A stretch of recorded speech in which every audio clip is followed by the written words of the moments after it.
En 1951, la Libye était l'un des pays les plus pauvres au monde. Sous Kadhafi, et avant l'intervention de l'OTAN, le niveau de vie des Libyens était le plus élevé d'Afrique. En avance sur la Russie, le Brésil et l'Arabie Saoudite. Le droit au logement pour chaque Libyen était une obligation du gouvernement. Les couples nouvellement mariés recevaient 50 000 $ d'aide pour acheter leur propre maison. L'électricité était gratuite pour tous. Le niveau d'éducation était très élevé. Le taux d'alphabétisation avait atteint les 85%. Les Libyens bénéficiaient d'un système de soins des plus avancés et surtout, gratuit pour tous.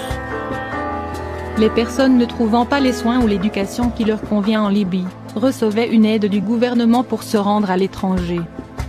Tous les prêts étaient sans intérêt, à 0%. Le prix de l'essence était de 14 centimes. Chaque Libyen souhaitant devenir agriculteur, le gouvernement lui offrait une ferme, avec de l'équipement du bétail et des semences. Le 1er juillet 2011 à Tripoli, 1 700 000 Libyens sont sortis pour manifester contre l'OTAN. 1 700 000 Libyens, ce qui représentait 95% de la population de Tripoli, soit environ un tiers de la population de la Libye. La banque centrale libyenne appartenait à l'État. Et contrairement aux banques occidentales, en Libye la banque n'était pas détenue par les Rothschild, et donc libre de dettes. En 1991, la Libye a été accusée sans preuve d'être responsable de l'attentat de Lockerbie Paname 103. Il s'est avéré que les États-Unis avaient payé les témoins au procès, 4 millions de $ chacun, pour témoigner contre les accusés libyens. Ils ont été payés pour mentir, et ils ont depuis retiré leurs preuves. Kadhafi avait également travaillé pour remplacer le paiement du pétrole qui était en dollars américains, par le dinar africain. Nicolas Sarkozy avait traité la Libye de menace pour la sécurité financière de l'humanité. L'un des premiers actes de la Libye rebelle a été de créer une nouvelle banque centrale. Devenue la propriété des Rothschild, comme les nôtres en Occident, les pays de l'Ouest. La famille Rothschild possède plus de la moitié des richesses du monde. Les banques Rothschild créent de l'argent à partir de rien, et le vendent aux États avec intérêt. Cela signifie que nous n'aurons jamais assez d'argent pour rembourser ce qui est dû. Alors que nous, et nos enfants, sommes devenus esclaves pour dette aux intérêts Rothschild. Contrairement à nos dirigeants, Cameron, Obama, et Hollande, Kadhafi avait refusé de vendre son peuple. La Libye était libre de toute dette. Les Libyens avaient beaucoup plus que nous n'avons en Occident. Ils avaient un chef qui avait de l'intégrité et du courage, et qui travaillait dans leur meilleur intérêt. Les Libyens se partageaient les richesses de leur pays, libérés du joug de l'usure et des intérêts. Sans la tyrannie des Rothschild et leur contrôle sur l'émission de monnaie, nous pourrions tous vivre comme des gens riches. On estime à plus de 150 000 le nombre des Libyens tués par l'OTAN et les rebelles. Kadhafi croyait en la démocratie directe, comme le prévoit son livre, le livre vert, The Green Book. Selon Kadhafi, les démocraties parlementaires sont intrinsèquement corrompues. Que les gens peuvent, et devraient se représenter. Après avoir cru les mensonges sur cet homme toute ma vie, son livre m'a étonné. Comment rester assis sans réagir, en regardant comment des individus et des pays sont diabolisés, détruits par nos gouvernements criminels. Et regarder les médias protéger ces personnes responsables de crimes contre l'humanité. Nous devons montrer notre solidarité avec les peuples de Syrie, de la Palestine et du monde entier. L'ex-ambassadeur russe en Libye, Vladimir Chamov, va déclarer « La population ne paie pas l'électricité. Les Libyens bénéficiaient d'un crédit de 20 ans sans intérêt pour construire leur maison. Un litre d'essence coûte environ 14 centimes. La nourriture est gratuite. Les taxes et les impôts lourds sont interdits. Pour chaque nouveau-né, on reçoit 7 000 $. Les nouveaux mariés reçoivent 64 000 $ pour acheter un appartement.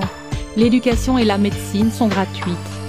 L'éducation et la formation médicale à l'étranger sont payées par le gouvernement.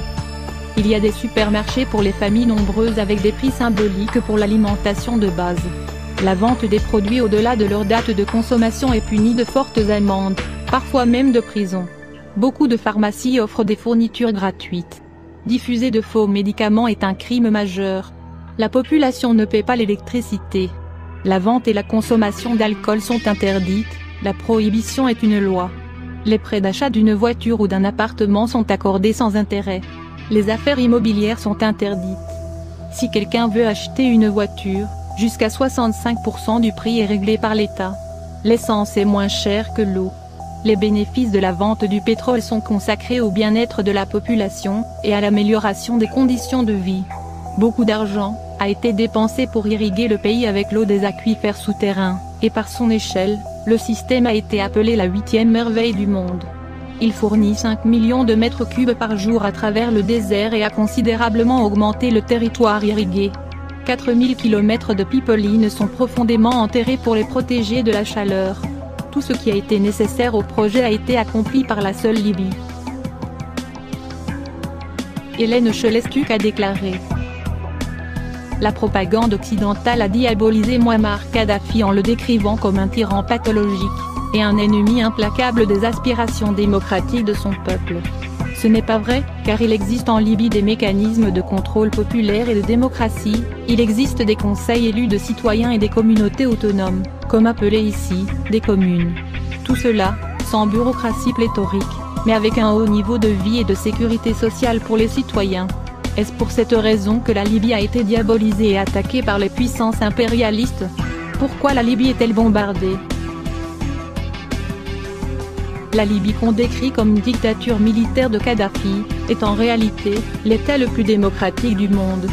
En 1977, il a été proclamé la Jamaïria, qui est une forme élevée de démocratie, où les institutions traditionnelles du gouvernement sont abolies, et où le pouvoir appartient directement au peuple à travers ses comités et congrès.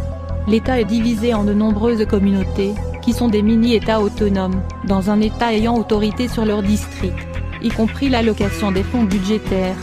Récemment, Kadhafi a émis des idées encore plus démocratiques, distribuer les revenus du budget directement et de façon égalitaire aux citoyens.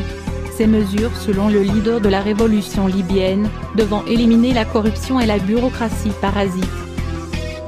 Il n'est évidemment guère étonnant que les médias dominants ne fournissent au public aucune de ces données, extrêmement révélatrices sur la nature réelle du régime libyen, car il est probable que tous les indignés à travers l'Europe réclameraient des avancées sociales calquées sur la Libye du colonel Kadhafi. Ce qui serait pour le moins embarrassant pour les si brillants et si compétents dirigeants du vieux continent. La diabolisation du colonel Kadhafi en Occident a pris une nouvelle dimension après les attentats de Lockerbie et du décès de l'UTA.